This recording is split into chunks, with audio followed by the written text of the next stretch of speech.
World in shock. What scientists just found beneath the Temple Mount has left experts speechless. The Temple Mount in Jerusalem has never been excavated, but an illegal construction project 20 years ago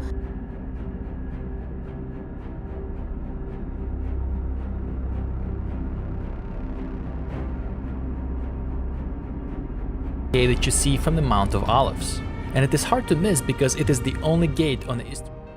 What has been deliberately sealed beneath the Temple Mount for nearly 4,000 years? And why has the world never been allowed to dig? For millennia, this ground has remained restricted, untouched by direct excavation. Yet beneath it, a chilling pattern is emerging. Sealed chambers, blocked tunnels, deep vertical shafts, and vast ancient water systems revealed only by earthquakes, renovations, and soil removed from forbidden zones. What was once dismissed as legend now presses an unsettling question. Was what lies beneath Jerusalem simply buried by time, or intentionally hidden from humanity? If this question unsettled you, don't scroll past it. Leave a like to mark this moment. Speak your thoughts in the comments and subscribe, because what's hidden only stays buried when no one is watching.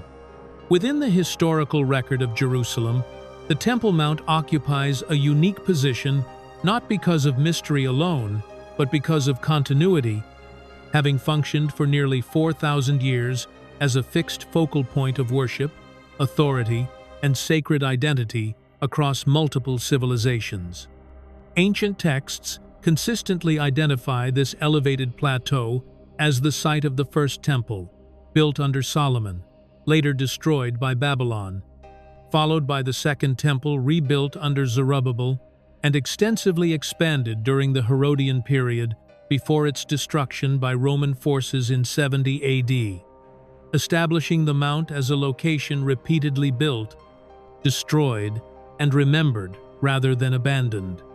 What distinguishes the Temple Mount from nearly every other ancient religious center is not a lack of historical references or physical remnants, but the absence of direct archaeological excavation on its surface, a restriction imposed by enduring religious sensitivities and modern political realities that transform even neutral scientific inquiry into a volatile act.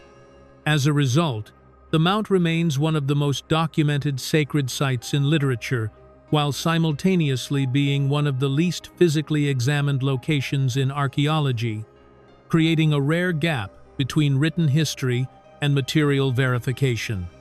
Because no excavation has ever been permitted on the Mount itself, all scientific understanding of its structure has been constructed indirectly, drawing from discoveries beneath the platform, adjacent architectural exposures, renovation records, and material removed from the site under exceptional circumstances.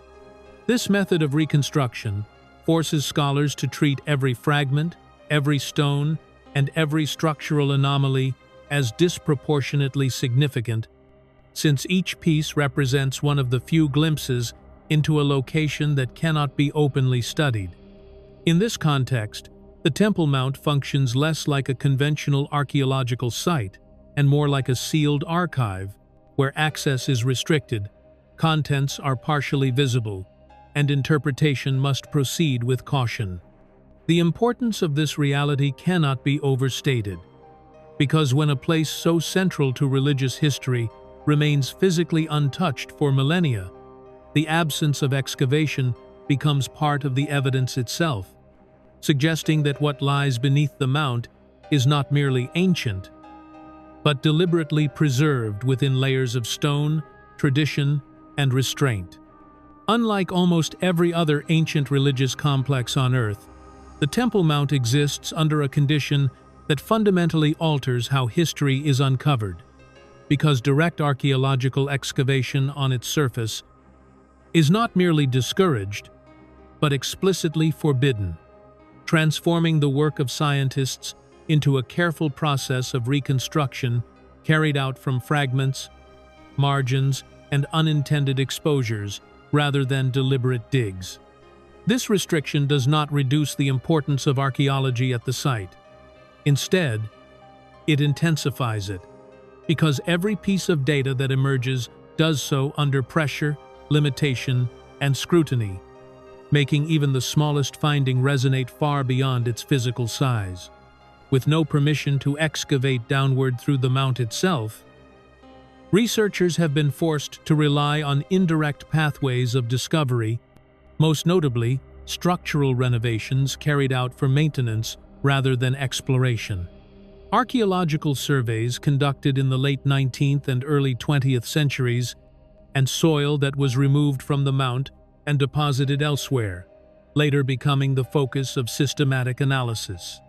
Each of these sources represents evidence that surfaced not because scholars were searching freely, but because the ground itself was disturbed by necessity, accident, or administrative decision, giving the impression that the mount reveals its secrets only when compelled.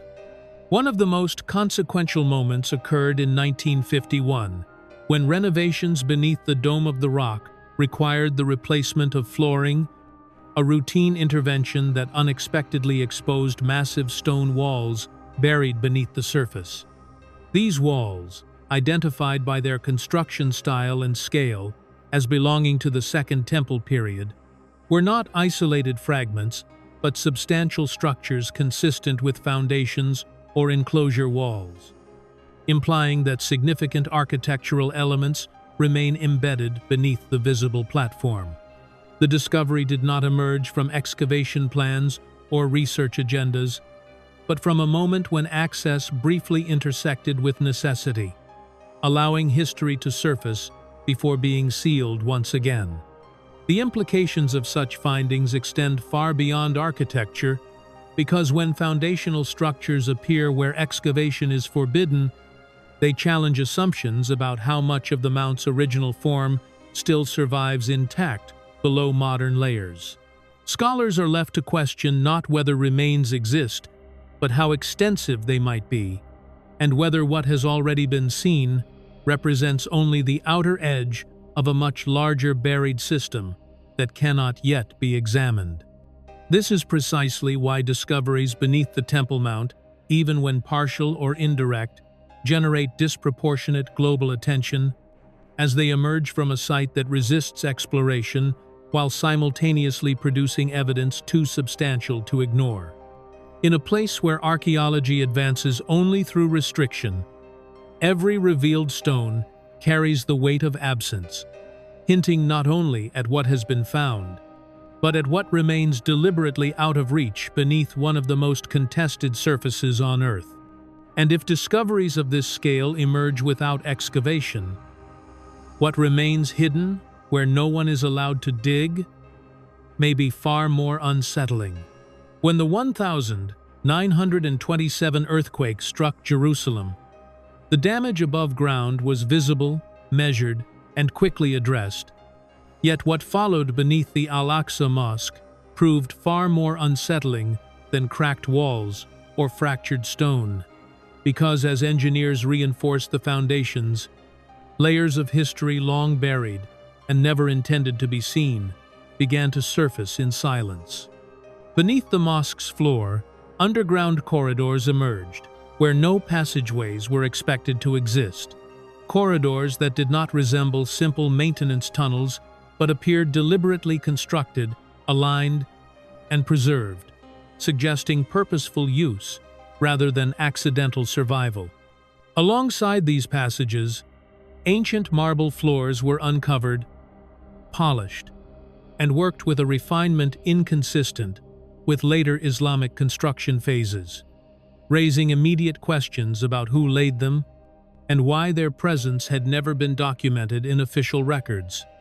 As the reinforcement work continued, large mosaic surfaces appeared, not fragmented debris, but expansive patterned sections, whose geometry and craftsmanship reflected a sophistication associated with imperial-era sacred architecture.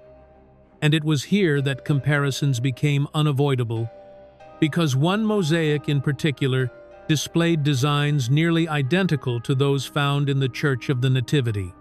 a resemblance so precise that coincidence became increasingly difficult to defend. Such parallels quietly challenged long-held assumptions, not by open declaration, but by visual consistency that crossed religious boundaries and historical narratives, forcing experts to confront the possibility that earlier sacred structures once occupied this ground. The discoveries did not end at surfaces and corridors, because stairways were also revealed, descending in controlled angles and segmented by stone partitions that closely resembled Jewish mikveh, ritual purification baths designed for deliberate movement, separation, and sacred preparation. These stairways were not random additions, nor crude alterations, but carefully planned features consistent with ritual architecture, implying a system of worship embedded into the mount long before the current structure was raised. Together, corridors, floors, mosaics, and ritual stairways formed a layered architectural language that spoke of continuity rather than replacement, of succession rather than erasure.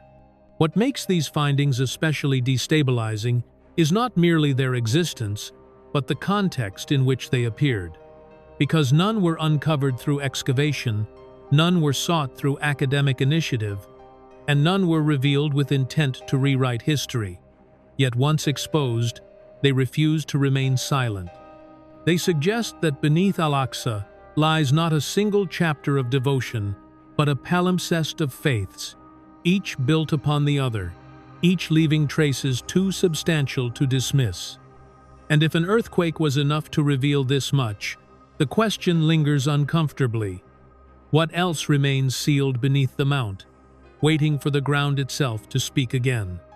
Beneath the dome of the rock, directly under the foundation stone, revered across centuries of belief, there exists an underground chamber whose quiet presence has unsettled scholars, precisely because it resists clear definition, public access, and comprehensive study, a space known as the Well of the Souls, where mystery is not created by legend, but sustained by restriction. This chamber does not resemble a collapsed cavity or an improvised shelter, but instead presents itself as a deliberately shaped rectangular room, rising roughly 2 to 4 meters in height, carved with an architectural discipline that suggests intention rather than improvisation, and restraint rather than display. Along its walls run evenly spaced arched niches, repeating with an almost measured precision, yet stripped of ornamentation, inscriptions, or visual symbolism, which is unusual for any sacred or ceremonial space in Jerusalem, where decoration has historically served theology, memory, or power. The starkness of the chamber is therefore not emptiness, but control, as though whatever meaning once occupied this space was never meant to be visible, spoken, or remembered in public form. This impression deepens when one considers that access to the Well of the Souls is among the most tightly regulated beneath the mount, with entry rarely granted and observation limited, reinforcing a silence that feels maintained rather than incidental. Ancient accounts, fragmented and cautious, speak of further depths beneath this chamber, suggesting vertical continuation rather than lateral expansion, and describing lower spaces that were sealed deliberately at an early stage, not after catastrophe, abandonment, or invasion, but while the structure itself remained intact. Such sealing implies prior knowledge, prior access, and a decision to close rather than destroy, a distinction that radically alters how this space is interpreted, because concealment signals preservation rather than erasure. These descriptions do not appear as dramatic myth, but as restrained notations passed down without elaboration, which only heightens their credibility and unease. The location of the Well of the Souls intensifies its significance, because it lies directly beneath the foundation stone, long associated with creation, judgment, and divine presence, creating a vertical alignment of symbolism that cannot be dismissed as coincidence. The chamber's proportions, its lack of adornment, and its controlled access together suggest a function that transcended ordinary ritual or storage, pointing instead towards something that required protection through obscurity. It is here that an ancient line quietly resonates with renewed weight, not as proclamation, but as reflection. For Scripture once declared, "In his hand are the deep places of the earth." Psalm 95:4. A statement that feels less abstract when spoken above a chamber whose lower reaches remain unseen. The Well of the Soul stands as one of the least examined, yet most unsettling spaces beneath the Temple Mount, not because of what is known, but because of what appears intentionally withheld, leaving the question lingering whether this silence was meant to last forever. If this hidden depth beneath the Temple Mount made you pause, leave a like to let us know you're still watching closely, and stay with us as we continue uncovering what was never meant to be seen. Near the western wall, where prayer stones meet silence and centuries press against one another, archaeologists uncovered something that quietly unsettled long-held assumptions, because instead of a simple supporting foundation beneath the sacred platform, they found stairways descending deliberately into ancient rooms, revealing that the Temple Mount was never conceived as a single surface, but as a carefully engineered vertical world built layer upon layer. Depth beneath height, concealment beneath reverence. As excavations progressed downward, the architectural story began to fracture expectations, since the upper levels displayed unmistakable Byzantine characteristics, arches, masonry techniques, and spatial organization associated with later Christian presence. Yet just beneath those layers, the structure abruptly changed character, giving way to massive stone blocks whose scale, precision, and placement pointed to a period older than Herod himself, suggesting that these were not renovations stacked randomly by history, but components of a premeditated design whose logic flowed downward as intentionally as it rose upward. What disturbed researchers was not merely the age of these lower stones, but the realization that the stairways were not emergency passages, storage corridors, or accidental voids left by collapse, because their angles, wear patterns, and alignment indicated repeated, purposeful use, as though generations descended into these depths with intent, knowing exactly where they were going and why. The deeper the investigation pushed, the clearer it became that certain chambers had never been breached in modern times, not because they were unreachable, but because they appeared deliberately isolated, blocked behind ancient barriers that resisted both time and access, leaving entire sections unexamined even today. This discovery reframed the Temple Mount not as a flat ceremonial plaza supported by walls, but as a multi-tiered architectural mass whose true footprint extended far beyond what the eye could see, downward into zones where function, ritual, and restriction converged. Such vertical planning challenges the idea that later civilizations merely built over earlier ruins without regard, because the precision of the layers implies continuity rather than chaos, as if each era understood the sacred geometry beneath its feet and chose to preserve, adapt, or conceal what came before instead of erasing it. The unanswered question, which continues to unsettle experts, is why some chambers remain inaccessible while others were left open, since selective concealment suggests intention rather than accident, protection rather than neglect, and purpose rather than decay.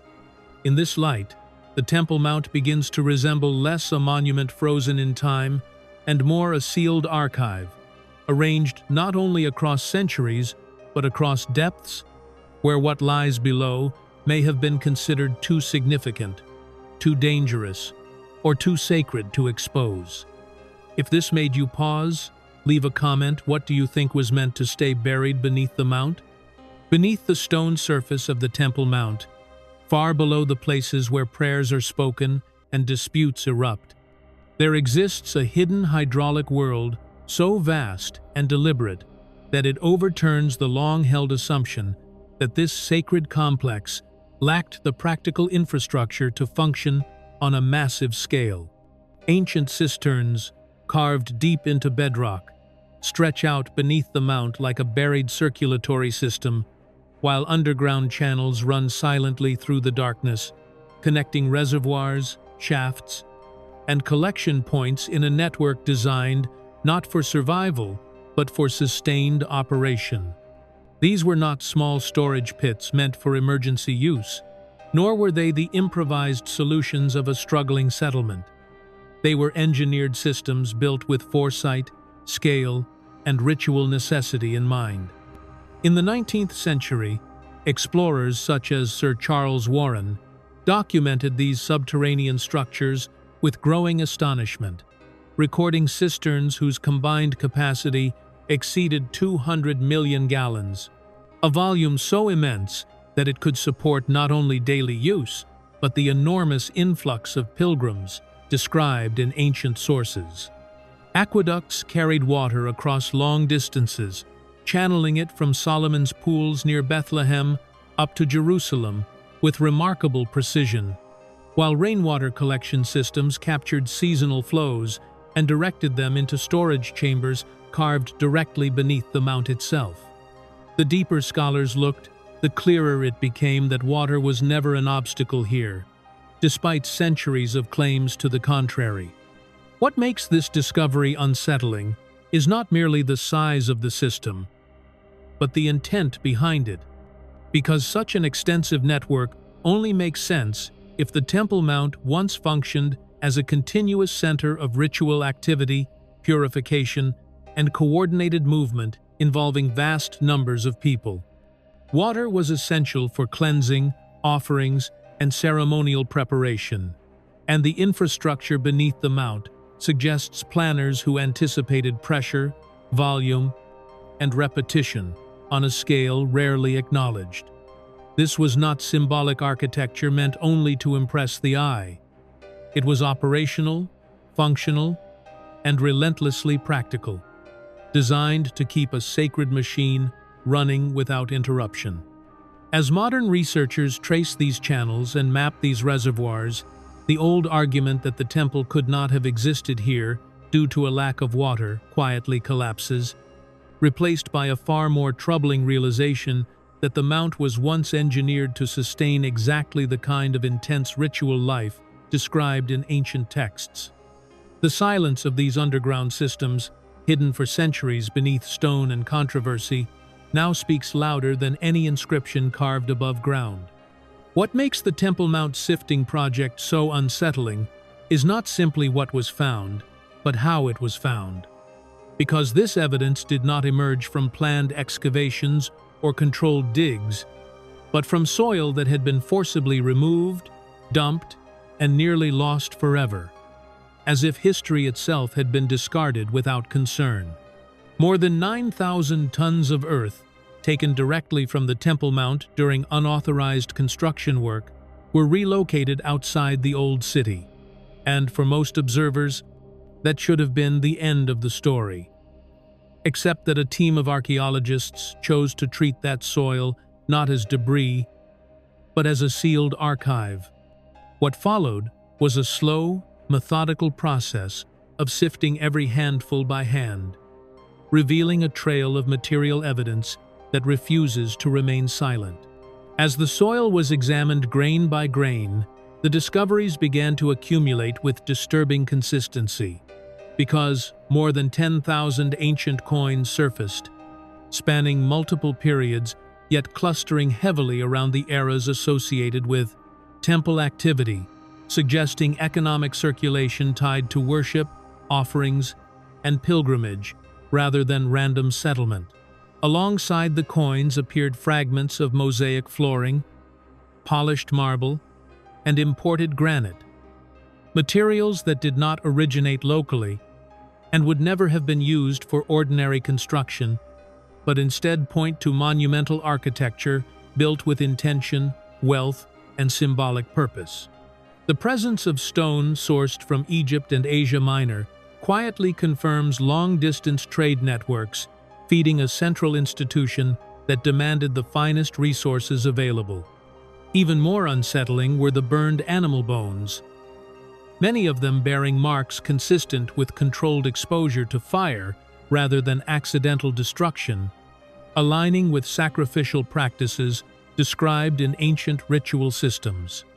These were not kitchen remains or refuse from domestic life, but the physical residue of structured ceremonial activity, preserved in soil that had once rested beneath the most sacred precinct of the city. When dating techniques were applied, the results did not scatter randomly across history, but instead converged with known periods of temple use, creating a pattern that is difficult to dismiss as coincidence or contamination. What leaves many scholars visibly uneasy is that this evidence bypasses debates about access and politics entirely. Because it does not rely on interpretation of standing walls or disputed locations, but on objects that were physically embedded within the mount itself. Soil does not migrate on its own, and ritual debris does not assemble itself by chance, meaning that what was recovered could only have originated from sustained activity above it. The sifting project effectively transformed what was meant to disappear into one of the most revealing archaeological datasets connected to the Temple Mount, and it did so without ever breaking ground on the mount proper. As each artifact was catalogued, a larger picture began to form, not of legend or abstraction, but of a functioning ritual center whose scale, complexity, and continuity had been underestimated or quietly ignored. The cumulative weight of coins, stones, and bones does not shout, but it presses, steadily and relentlessly, against claims that the Temple Mount lacks physical confirmation of its ancient role. What has unsettled researchers the most is not the existence of underground spaces beneath the Temple Mount, because ancient cities are expected to have substructures, but the unmistakable pattern showing that several chambers were not lost to collapse, erosion, or time, but were deliberately sealed with precision-built stone walls that interrupt corridors mid-course, block access points at critical junctions, and cut off spaces that appear structurally sound. These closures do not resemble emergency repairs or later intrusions, but instead carry the signature of intentional concealment, executed carefully enough to preserve what lay behind them rather than destroy it. The absence of any official historical record explaining why these chambers were closed only deepens the unease, because ancient societies documented nearly everything of importance, especially when it involved sacred or strategic architecture.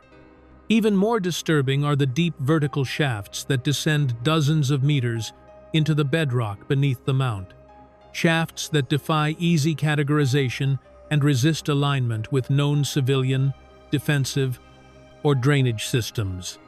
Some of these shafts intersect water networks, yet others terminate in darkness without clear, functional endpoints, creating architectural dead zones that serve no practical purpose unless their value lay in access, separation, or concealment rather than movement. Their narrow profiles and extreme depth would have made routine use difficult, if not dangerous, suggesting they were never meant for regular traffic, but instead for controlled entry, limited descent, or symbolic separation between levels of space. What troubles experts is that these features do not behave like forgotten infrastructure, because forgotten systems decay organically, collapse unevenly, and leave traces of adaptation over time, while these chambers and shafts show signs of deliberate closure at moments when the surrounding architecture remained active. Stone seals were placed where passage was once possible, implying a decision was made to prevent access rather than abandon use. And such decisions are rarely taken lightly in sacred precincts where space itself carried theological weight. The idea that something was intentionally hidden beneath the most contested religious site on earth forces a shift in perspective, because concealment implies knowledge, and knowledge implies purpose. It is in this context that the ancient words resonate with uncomfortable clarity. Surely the Lord God does nothing unless he reveals his secret. A statement that echoes through these sealed thresholds, not as an answer, but as a warning that secrets, once embedded in stone, are rarely meant to remain buried forever. The deeper scholars investigate these sealed voids, the more they encounter silence instead of clarity, and that silence has become one of the most powerful pieces of evidence itself. This is the point where conversations grow quieter, where academic language becomes cautious, and where many researchers, confronted with architecture that suggests intention rather than accident, simply stop speaking. The accumulated evidence leaves little room for dismissal, because the Temple Mount no longer appears as a symbolic idea preserved only in texts, but as a real, operational center of worship, ritual practice, and advanced engineering, whose physical footprint continues to surface despite extraordinary restrictions. What has emerged from beneath, beside, and beyond the mount consistently aligns with ancient scripture, mirrors historical records from multiple eras, and withstands modern scientific scrutiny, forming a convergence that is difficult to explain away as coincidence or legend. Each discovery reinforces the same conclusion. This was a living system, intentionally designed, carefully maintained, and later deliberately obscured rather than erased. Yet what may be most unsettling is not what has already been identified, but what remains unreachable, because numerous critical structures beneath the mount are still sealed, heavily restricted, or entirely unexplored, leaving gaps that modern archaeology is unable to cross. The sealed chambers, inaccessible shafts, and layered substructures suggest that the narrative beneath Jerusalem is incomplete and possibly paused rather than finished, waiting beneath stone that was placed to conceal rather than protect. In a place where history, faith, and power converge, the decision to seal rather than destroy carries a weight that cannot be ignored. The most disturbing possibility, therefore, remains unresolved, because the discoveries capable of reshaping global understanding may still lie deeper beneath the Temple Mount, untouched, unseen, and deliberately hidden from view. What has already been uncovered may only be the outer edge of a much larger truth. If this message made you stop and think, share it with others. Leave your thoughts in the comments, and subscribe to remain watchful. Thank you for staying with this message, and thank you for watching.